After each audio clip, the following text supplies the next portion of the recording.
jalousons les autres. Je vous dis, on peut trouver en chaque compartiment de la vie la source des discours de haine. Parce qu'on n'est jamais content de ce qu'on est. Si je suis comme ça, c'est parce que l'autre a pris ma place. Quelle place? Dites-moi. Chacun de nous a un destin.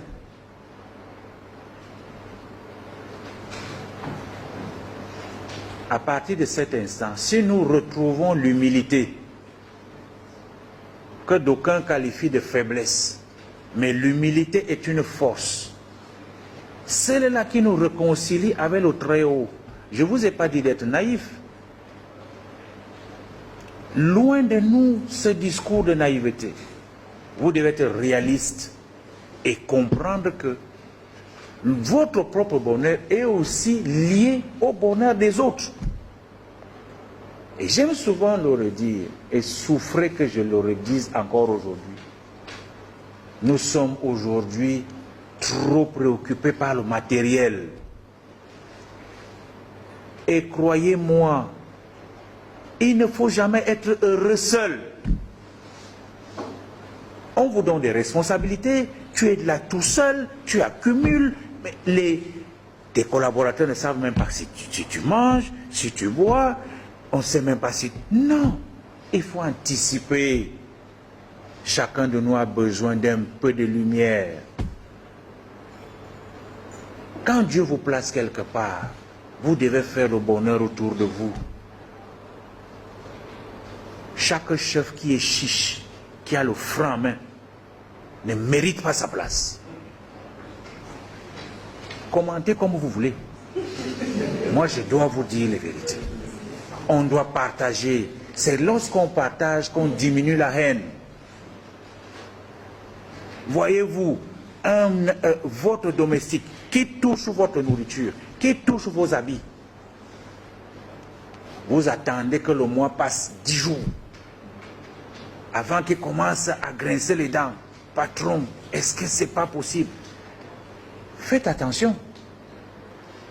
Il faut anticiper, donnez-lui 2 ou 3 mois d'avance. Et au-delà de son salaire, faites quelque chose parce qu'il touche à votre nourriture. Qu'est-ce qu'il ne peut pas faire avec? Mais parce qu'on est grand, on réajuste la veste, on réajuste la gandoura, on dit que non, attends un peu là. Si tu étais plus grand, tu pouvais être plus grand que ça. Mais méfions-nous. Voilà des petites choses. Vous attendez des grands discours. Ce n'est pas ça. On ne fait pas la théorie ici. Ce n'est pas l'université où on va vous crier. Voilà au quotidien des problèmes, des discours de haine.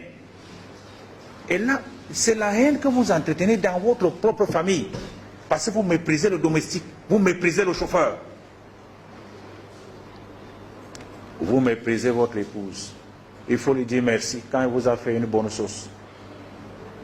On n'est pas très sérieux, nous les hommes. On est méchants même à la limite. Dieu seul sait quand une femme prend du temps pour se brûler les mains. Elle fait le plantain, elle fait le riz, elle fait ceci. Toute cette bonne nourriture, elle pose là. Tu finis de manger, tu ne dis pas merci. Les femmes ne sont pas en reste. Parce que nous aussi, on se bat beaucoup. Matin, midi et soir, on transpire.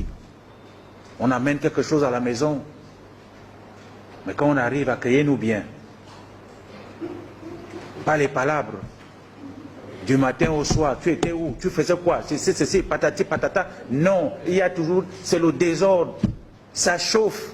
Et quand ça chauffe comme ça, le mari, il est obligé d'aller ailleurs là où c'est calme. Voilà les discours de haine. Parce que je vous assure, laissez les dictionnaires, laissez les choses compliquées. Regardons autour de nous.